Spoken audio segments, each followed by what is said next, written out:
नमस्कार दोस्तों, आपका हार्दिक स्वागत है मेरे YouTube चैनल जिसका नाम है GK1 एग्जाम। यहाँ आपके लिए कुछ महत्वपूर्ण प्रश्न और उत्तर दिए गए हैं जो आपके लिए सामान्य ज्ञान और प्रतियोगी परीक्षा में लाभदायक हो सकते हैं। तो चलिए दोस्तों शुरू करते हैं महत्वपूर्ण प्रश्न और उनके उत्तर।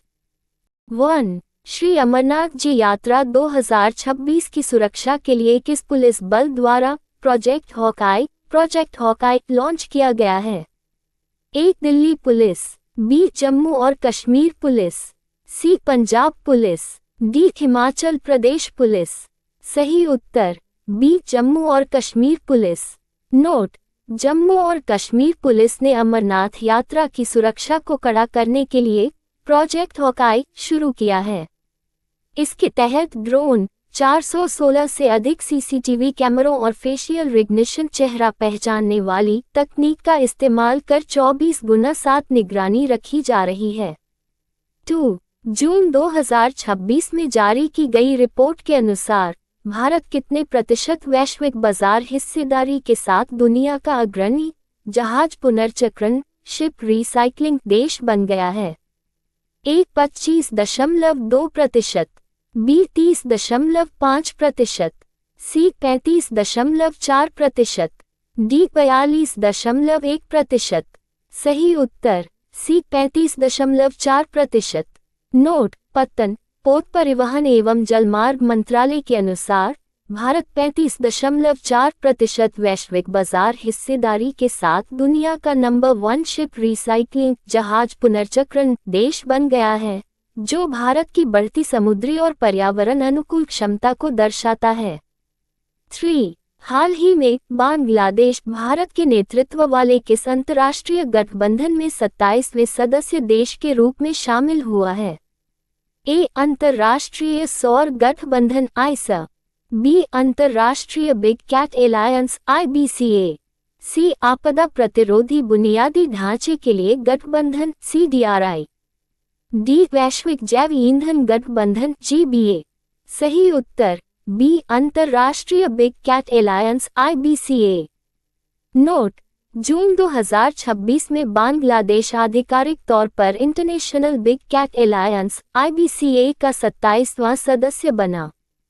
इसका मुख्य उद्देश्य बाघ, शेर और तेंदुए जैसी बड़ी बिल्ली प्रजातियों का संरक्षण और सीमा पार वन्यजीव प्रबंधन को मजबूत करना है। 4. जून 2026 में आयोजित हुई 11वीं ब्रिक्स ऊर्जा मंत्रियों की बैठक का मुख्य विषय थीम क्या रखा गया था? A. Green economy for all, B. Energy transmission 2026, C. सर्वेक्षण ऊर्जम energy for all, D. Clean and sustainable future.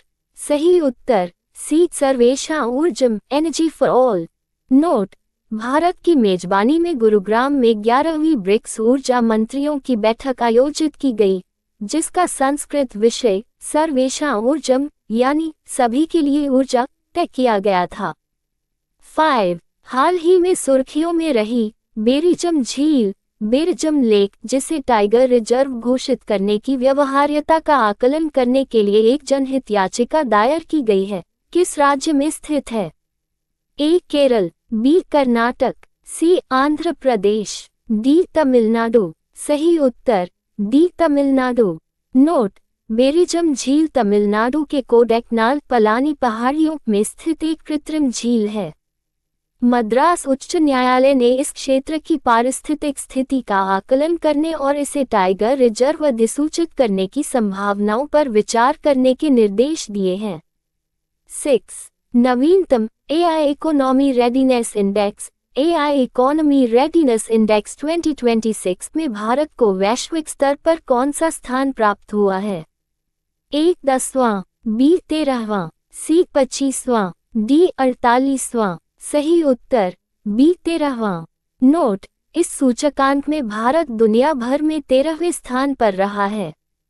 खास बात यह है कि सभी निम्न मध्यम आय वाले देशों लो मिडिल इनकम कंट्रीज की श्रेणी में भारत ने पहला स्थान हासिल किया है।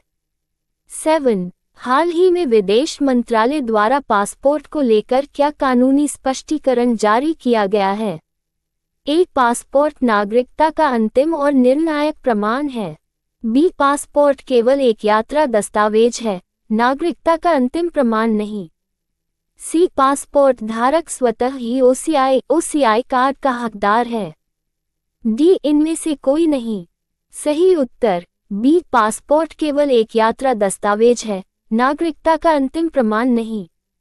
नोट: सरकार ने स्पष्ट किया है कि भारतीय पासपोर्ट मुख्यतः एक यात्रा दस्तावेज ट्रैवल डॉक्यूमेंट है। किसी व्यक्ति की नागरिकता का अंतिम निर्धारण नागरिकता अधिनियम 1955 के नियमों के तहत ही किया जाता है, न कि केवल पासपोर्ट के आधार पर।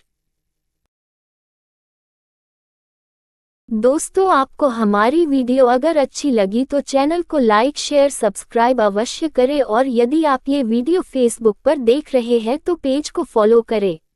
धन्यवाद।